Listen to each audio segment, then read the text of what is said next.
हरिद्वार मां चंडी देवी मंदिर ट्रस्ट से जुड़े मामले में महंत रोहित गिरी ने अपने खिलाफ बड़े षड्यंत्र की बात कही। उन्होंने आरोप लगाया कि पंजाब पुलिस और एक महिला की मिलीभगत से उन पर फर्जी मुकदमे दर्ज कराए गए। महंत ने कहा कि होली के दिन वो हरिद्वार में अपने घर पर मौजूद थे, जबकि उन्हें पंजाब में दिखाकर मामला दर्ज किया गया। फास्टैग की लोकेशन डिटेल भी दिखाई गई। रानीपुर मोड़ स्थित होटल में आयोजित प्रेस कॉन्फ्रेंस में पत्रकारों से रूबरू होते हुए महंत रोहित गिरी ने बताया कि 13 मई 2025 को अदालत से आदेश कराया गया और इसी तारीख को उनका त्यागपत्र दिखाया गया, जबकि यह पूर्ण रूप से झूठा है। उसी सुबह लगभग 7 बजे पुलिस घर पहुंची। उन्होंने कहा कि यह सब सोचे समझे षड्यंत्र के तहत किया गया। उन्होंने बताया कि उनका बेटा उनके पास आया और कहा कि उनका वकील गलत है। इस पर उन्होंने अपना वकालतनामा वापस दे दिया, लेकिन इसके बाद उनकी जमानत प्रक्रिया को षड्यंत्रपूर्वक लंबा खींचा गया। महंत रोहित गिरी ने कहा कि उनके नाम से फर्जी हस्ताक्षर कर इस्तीफे का पत्र तैयार किया गया।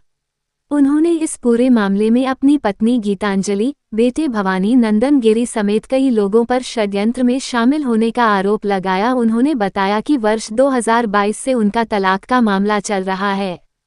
यदि उन्होंने त्यागपत्र दिया है तो ये बताना होगा कि किसके सामने और कब दिया गया। उन्होंने कहा कि आखिर मुख्य ट्रस्टी त्यागपत्र देगा तो किसको देगा। महंत ने कहा कि गीतांजलि की छोटी बहन पुष्पांजलि गौड़ का इस्तीफा 15 मई 2025 को स्वीकार दिखाया गया, जबकि उस समय वे स्वयं महंत पद पर ही थे। उन्होंने आरोप लगाया कि यह घटनाक्रम लंबे समय से रचे जा रहे षड्यंत्र का हिस्सा है।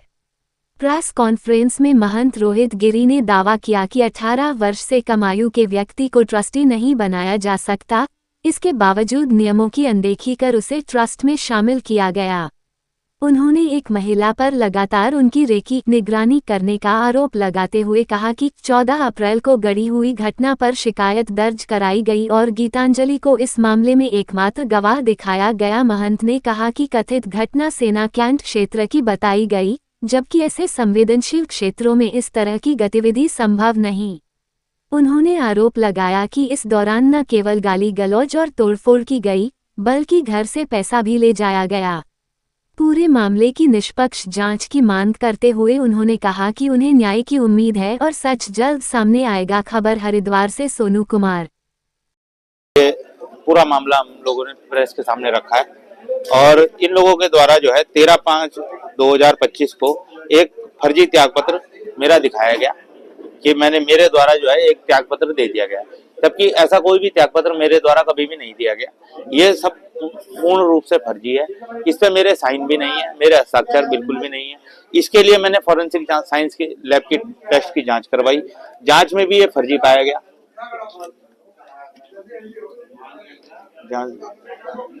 इन्होंने मेरे हस्ताक्षर करे थे, ये सब फर्जी है। इस फर्जीवाड़े का जो है आज हमने इसमें खुलासा किया प्रेस के माध्यम से कि इन लोगों ने जो है ये सारे कार्य जो है सब फर्जी कर रखे हैं। कौन लोग हैं? ये गीतांजलि बछेती है, पूर्व पत्नी है मेरी, और मेरा लड़का है भवानी नंदन गिरी, और नीरज पांडे एडवोकेट है। आकाश कुसुम बछेती गीतांजलि बछेती का भाई है सगा। पुष्पांजलि गौड़ गीतांजलि बछेती की बड़ी बहन है। निखिल खन्ना आकाश कुसुम बछेती का पार्टनर है, और मोहित तोमर और धीरज बछेती गीतांजलि का भाई है, और मोहित तोमर वहाँ कर्मचारी है और मंदिर दुकान में फड़ लगाता है, दुकानदार है इसके पिताजी।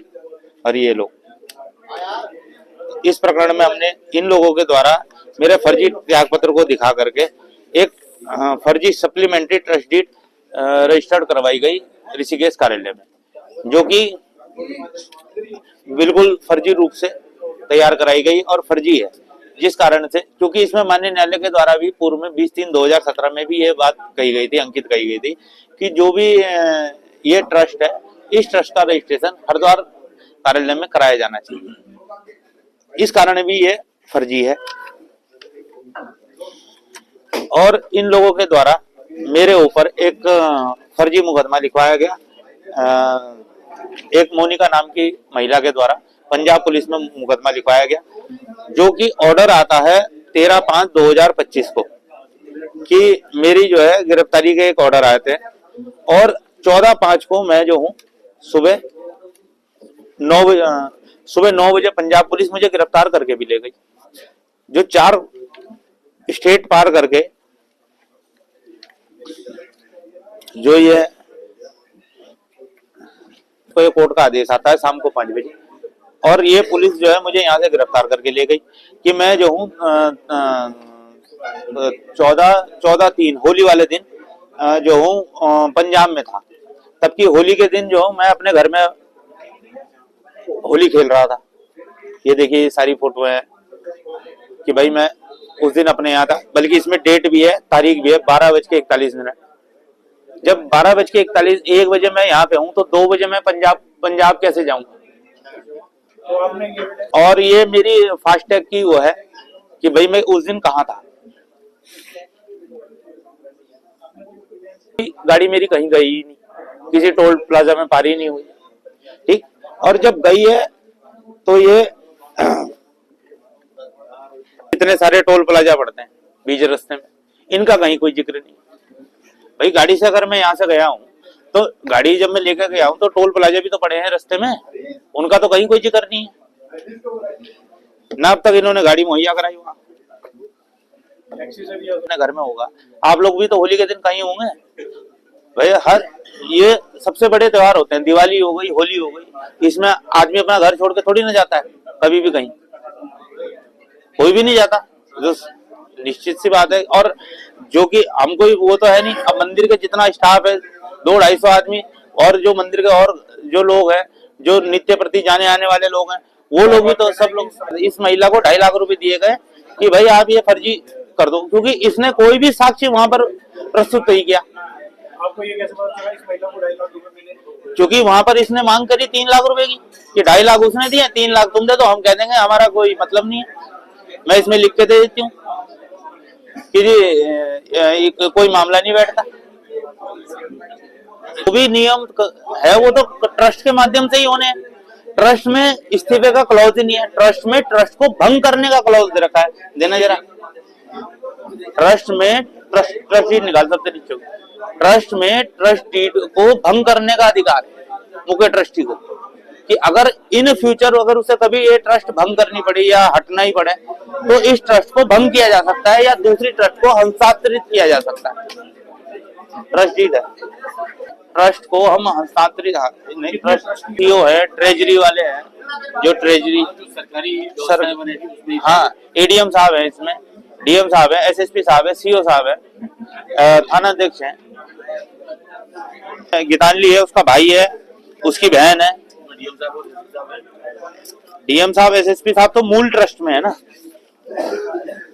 ये इन्होंने केदारनाथ समिति जो गठित करी गई है, जो माननीय उच्च न्यायालय के द्वारा जो गठित करी गई है, वो जो इन्होंने मेरे ऊपर फर्जी मुकदमा लिखवाया, जो 49 की एफआईआर लिखाई कि जब मैं वो पंजाब पुलिस यहाँ से गिरफ्तार करके ले गई तो इन्होंने मेरा नाम एफआईआर में लिखवा दिया कि मैंने अपने पुत्र को मारने की कोशिश करी, जिसकी मैंने अभी वीडियोग्राफी भी दिखाई आप लोगों को कि भाई वो तो चल रहा है फिर रहा है, जिसको कुचल दिया गया वो तो दरवाजे तोड़ रहा है, शीशे तोड़ रहा है, मारने की कोशिश कर रहा है, जिसको कुचल दिया गया था।